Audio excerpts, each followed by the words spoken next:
La siguiente programación es una presentación de Producciones Cosmos.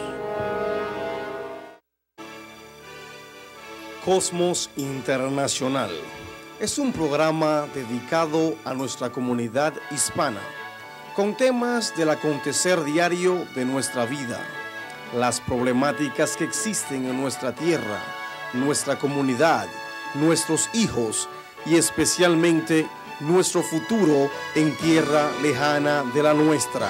Y ante ustedes, nuestro conductor Pedro Díaz Hernández.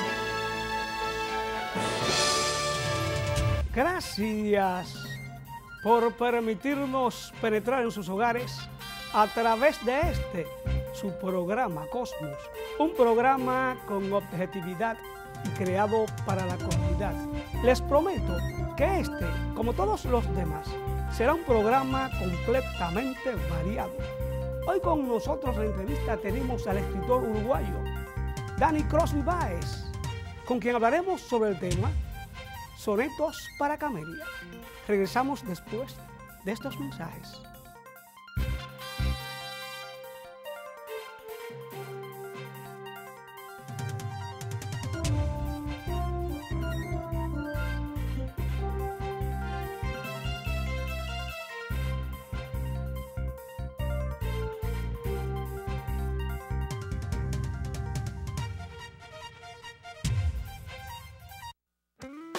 Este programa le llega a usted bajo el patrocinio del Pueblo Market, el supermercado de sus envíos electrónicos a través de MoneyGram, pagos de biles y servicios de botánica.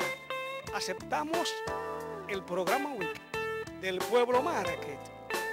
Ernesto Aro Repair, con mecánica en general, reparación del check engine y carros domésticos e importados. Ernesto Aro Repair. YouPray Promotions para videos, fiestas, bodas, cumpleaños, bautizos, quinceañeras o cualquier evento social.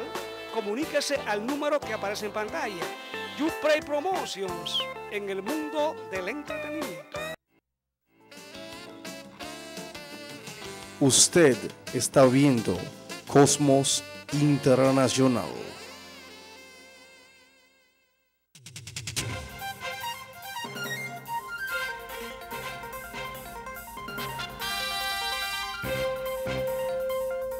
Bienvenido a su programa Cosmos, escritor Dani Crosby Báez.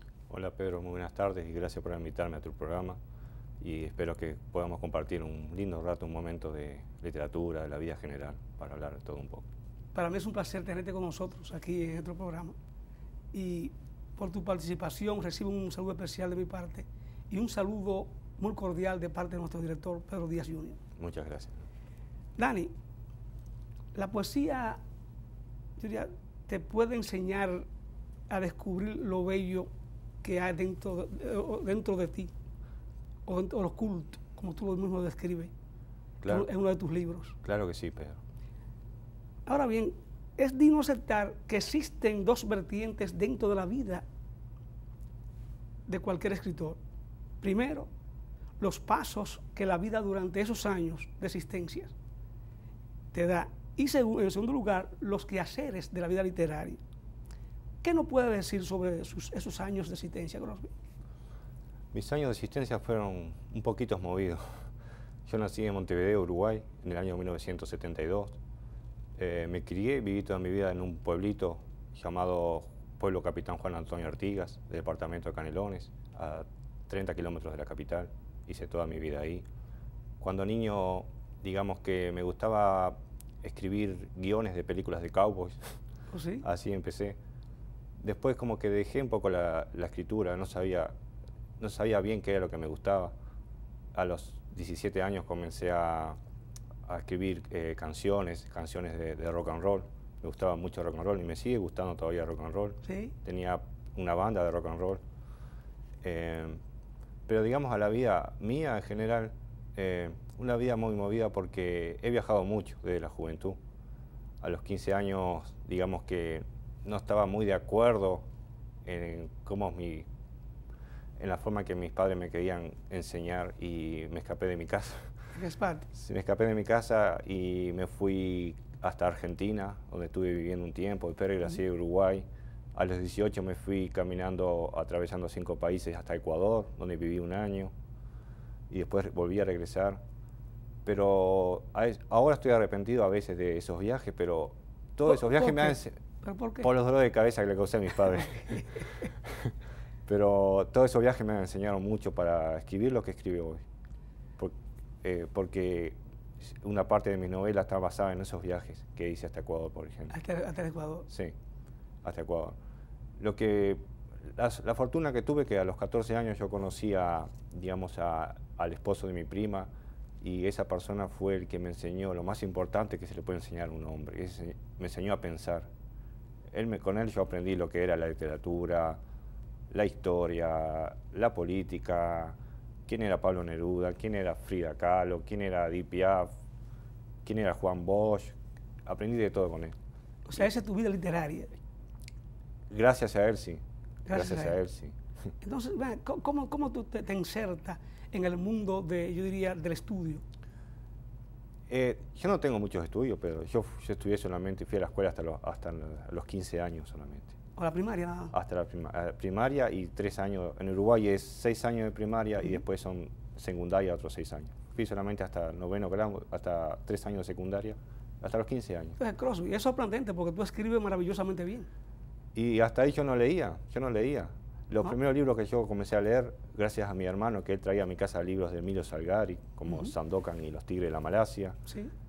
Él apareció en mi casa el libro de Moby Dick, 20.000 lenguas de viaje submarino, y eso es lo que yo leía, pero leía muy poco. Yo comencé a leer, digamos, a los 23 años. Ahí comencé a leer. Ahí me di cuenta que era la literatura lo que me gustaba, era la poesía, era escribir, era mi pasión. Esa era tu pasión. Sí, dicen que comencé ya tarde, pero creo que nunca es tarde. Uno puede comenzar a cualquier edad, si lo que le gusta. Entonces quiere decir que tú ya te interpretabas a Verne, a Julio Verne. Julio Verne. Esa verdadera novela. Julio Verne. Lo único que yo leía en esa época de adolescencia era mucho revistas de caricatura.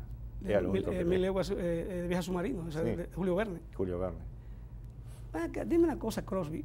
O sea, que esa es tu verdadera vida literaria. O sea, ¿qué otros libros tú has leído que te han impactado? Yo comencé a leer, digamos que comencé a leer muy poco a los 17, después, no leía mucho, leía quizás 2 libros por año, pero realmente a los 23 comencé a leer fluido, muchos libros, muchos. ¿Muchos libros? Sí, muchos libros. Y un libro a mí que me ha impactado mucho hasta el día de hoy, que lo he leído unas 5 veces, para ser sincero. ¿Cuál es ese? Es Espíritu Rebelde, de Khalil Gibran. Su primera Khalil novela. Gibran. Es una pequeña novela de 50 páginas, pero con una fuerza, Pedro, con una fuerza como si tuviera 500 páginas. Ese árabe escribía bien. Y tú sabes que esa novela, fue su primera novela que él publicó allá por 1923, él la publicó en Francia, y esa novela fue quemada en la plaza pública por la Inquisición en aquella época. Es lo que más me ha impactado de lo que he leído. No he leído mucho, pero he leído, digamos... A mí lo que más me gusta leer es biografías, las biografías de los escritores, que cómo nacieron, cómo crecieron, cómo llegaron a ser lo que son. No solo de escritores, sino de músicos, de pintores. Todos los personajes. Todo el arte en general. Del arte. Todo el arte en general. Yo quería especialmente hacer hincapié, antes de yo diría continuar, quisiera leer la semblanza que aparece en la anteportada de tu libro, especialmente titulado Sonetos para Camelia. Una tremenda obra. Que dice lo siguiente: de estos sonetos que tú lees, yo soy el autor. ¿Quién más se destroza por dentro con un trozo de amor punzante? Y ahora, ¿de qué me servirá tu aroma? Hubieras cantado antes cuando mis oídos rigurosamente necesitaban de tu canto. Hubieras anclado antes, cuando eras una nave con distintos sonidos y huiste sin avisarme hacia otras orillas. Después que durante algunos años mi estúpida pluma alimentara la soledad de tus solteras noches, llorando versos, ambos protegidos por un ser divino. Quiere decir que ahí tú entras verdaderamente en el mundo de tus viajes. Eso es lo primero que escribí. Lo primero que escribí. Sí, eso fue por el año 96, 95, 96, 97. Yo, digamos que ahí fue cuando yo me di cuenta de lo que quería y me hice escritor. Gracias a eso que yo escribí Sonetos para Camelia. Es un libro muy triste, muy triste. Yo comencé a escribir porque yo tenía una novia en aquella época, una relación después de 3 años, la relación se rompió, o sea, ella se fue con otra persona y yo estaba muy mal. Entonces, ahí fue cuando yo comencé a escribir. Hasta ahí yo no escribía nada. Me empecé a desahogar con el papel. Llegaron las musas y me comencé a desahogar con el papel. Hay muchas personas muchos hombres se quedan solos y ¿qué es lo que hacen? Se desahogan con el alcohol, en una cantina, con drogas. Y yo me desahogué con el papel y el lápiz. Empecé a escribía, como a leer, a escribir. ¿Te parece un escritor amigo tuyo? De ahí nacieron los primeros 14 sonetos. Después demoré 8 años en terminarlo. En terminar ese pequeño libro de 36 sonetos, demoré 8 años en terminar ese libro. Y después que lo terminé en el 2005, durante 4 años estuve buscando editor. ¿Oh, sí? Dicen que hay que golpear puerta que aún se va a abrir, ¿no? Eso es cierto. Y en el 2009 recién logré que me publicaran el libro.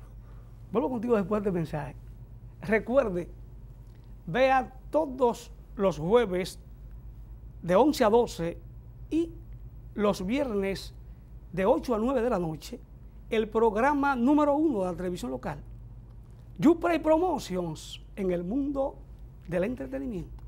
YouPlay Promotions, el programa del mundo musical. No se lo pierda todos los jueves y los viernes, semanal. Y recuerde, lea, que los libros no muerden. Crosby, hablando sinceramente sobre este libro, el que tú has intitulado, que es tu primer libro, Sonetos para Camelia. ¿Por qué y para quién escribe este libro? Como te estaba contando, fue gracias a esa relación que yo tuve, o sea, gracias a que se rompió esa relación, yo descubrí que realmente me gustaba. Claro que esa muchacha no se llamaba Camelia, pero yo quise buscar un nombre que a su vez también fuera nombre de mujer, pero a su vez nombre de una flor. Okay. Entonces pensé que el nombre de Rosa era muy común, entonces dije, ¿por qué no Camelia? Sonetos para Camelia. Es cierto. Claro, Sonetos para Camelia. Lo más lindo, una anécdota que te voy a contar, por ejemplo, cuando yo rompí con esa relación, fui a una tienda, me compré 2 tarros de pintura en spray y escribí todo un verso a lo largo de una avenida de 4 cuadras. ¿En tu país? En mi país. Ese poema es el que hoy termina con mi segundo libro, que se llama ¿Qué tan profundo es el recuerdo que te encierra, la rutina que te ahoga, la tristeza que te entierra? Si tu corazón no para de llorar y tus heridas no paran de sangrar, piensa que aún estás a tiempo, si de reír o de luchar. Eso escribí. O sea, y fue tan grande ese golpe que te dio, ese amor que te... Y porque hoy estoy agradecido porque ahí fue que yo descubrí lo que realmente me gustaba. Yo hasta ahí no sabía qué es lo que me gustaba de la vida. Yo pensaba que, yo de niño soñaba que cuando sea grande iba a ser famoso, pero yo imaginaba que iba a ser un músico de rock and roll. Había comprado guitarras, batería, bajo, tenía mi propio grupo, pero no había canciones, nada. O sea, no podía tocar nada. O sea, ¿tú crees que el escritor nace? El escritor nace, pero a expresarlo se aprende. Exacto. Todos sabemos. Eso hay que activarlo. Dicen, ¿se acuerda que dice que de poeta y de loco todos tenemos un poco? Algunos lo descubren, otros no. Una anécdota que quería contarte cortita, en esa época, todos los domingos, cuando yo comencé a escribir mis poemas, mis cuadernos, tenía como 400 poemas, no tenía nada publicado. Yo iba los domingos a las 2 de la tarde en las casas, en mi vecindario, casa por casa, golpeaba la puerta y la gente salía y yo le recitaba un poema. No juegues. Sí, pero a veces en mi país se acostumbra, como en otros países de Latinoamérica, las personas a dormir la siesta a las 2 de la tarde. Sí, sí. Se imagina que una persona abre a las 2 de la tarde y yo comenzaba, África mía, tiembla, África, no me deje, África, no sangre. A veces me quedaba mirando, me decía, váyase de aquí, o este está loco. O algunos me preguntaban, ¿y por qué hacía eso? Y yo les decía, no, porque yo les decía, la cultura tiene que llegar al pueblo, la cultura tiene que ser gratis, para que no la pueda pagar. Oye, dime algo sobre esto que quiero decir. Entonces, ¿cuál es el significado de tu poesía? Y en particular el soneto. ¿Por qué? ¿Cuál es el significado tuyo? En realidad... Que tú entiendas. En realidad a mí cada vez que escribo, no solamente en el soneto, o sea,